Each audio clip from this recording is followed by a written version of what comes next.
માં યશોદાજી પછી તો કાનાને લઈ બધાનો સરસ જમણવાર થયો. કાનાને લઈને સ્તનપાન કરાવતા હતા. યશોદાજી ચિંતા કરતા હતા કે મારા લાલાને વારે વારે આવું કેમ થાય છે. સ્તનપાન કરાવતા હતા. ભગવાને વિચાર કર્યો માં ચિંતા કરે છે. ભગવાન વિશ્વરૂપ દર્શન કરાવે છે માતા યશોદાને.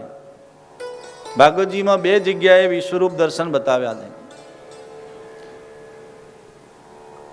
અહીં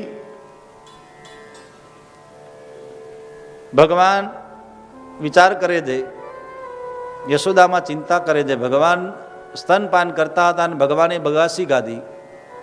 એક જ્યારે માટી ગાધી ત્યારે ભગવાનને વિશ્વરૂપ દર્શન કરાવે છે. અને નાનું બાળક જ્યારે માના સ્તનપાન કરતું હોય ને બગાસું ખાય ત્યારે કેવું લાગે?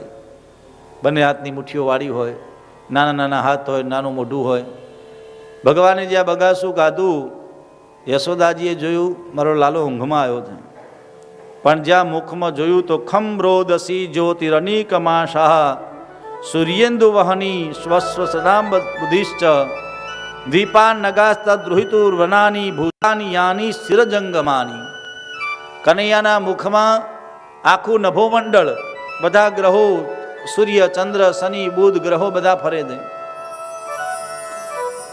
પૃથ્વીનો ગોળો પણ એમાં ફરે છે.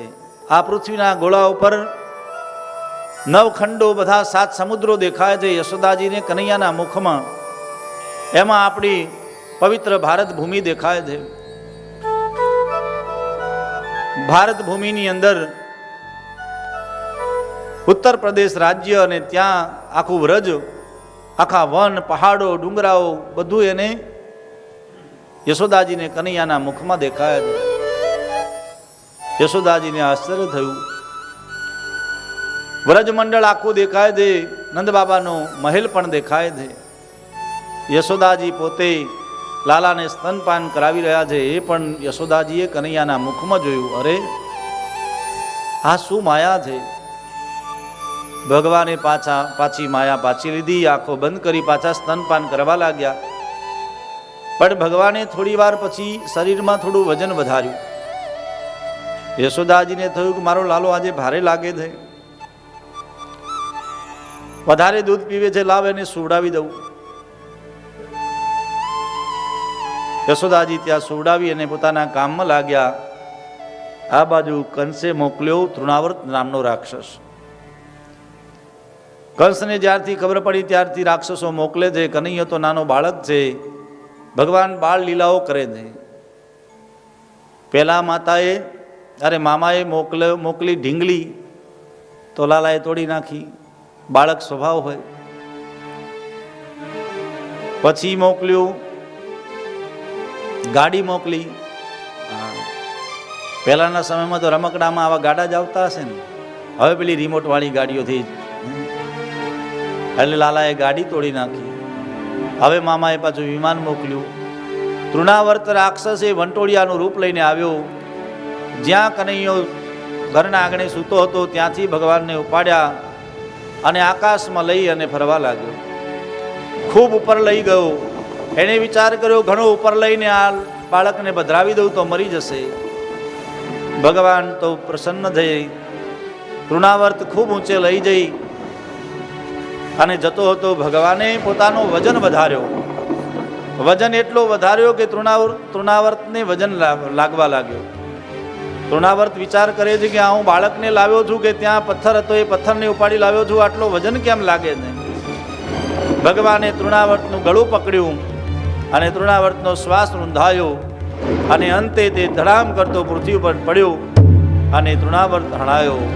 બોલો શ્રી બાલકૃષ્ણ ભગવાન કી, શ્રી દ્વારિકાધીશ કી જય. ભગવાને તૃણાવર્તનો ઉદ્ધાર કર્યો. તૃણાવર્ત એટલે સંતો કહે છે આપણા જીવનમાં 3 ગુણો રહેલા છે. અને ભગવાને ગીતાજીમાં આખો ગુણ ઉપર તો એક અધ્યાય કહ્યો છે, 14મો અધ્યાય છે ને, એ ગુણ ઉપર તો આખો અધ્યાય છે. મનુષ્યના જીવનમાં 3 ગુણ છે: સત્વગુણ, રજોગુણ અને તમોગુણ. આ 3 ગુણોથી આ જગત ચાલે છે. 3 ગુણોથી જગત ચાલે છે, પણ જ્યાં જે ગુણની જરૂર પડે ને ત્યાં એ ગુણ વપરાય તો સારું. રજોગુણ જરૂરી છે, સત્વગુણ જરૂરી છે અને તમોગુણ પણ જરૂરી છે.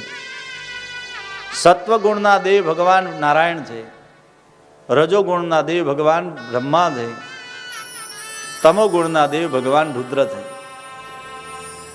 પણ આ 3 ગુણોથી જગત ચાલે છે. સત્વ ગુણ તમારામાં વધે ત્યારે તમને સારું કરવાની ઈચ્છા થાય, સારા વિચારો આવે. રજોગુણ વધે, ભોગ ભોગવવાની ઈચ્છા થાય, કર્મ કરવાની ઈચ્છા થાય. તમોગુણ વધે ત્યારે આળસ થાય, નિંદ્રા આવે, અજ્ઞાન આવે.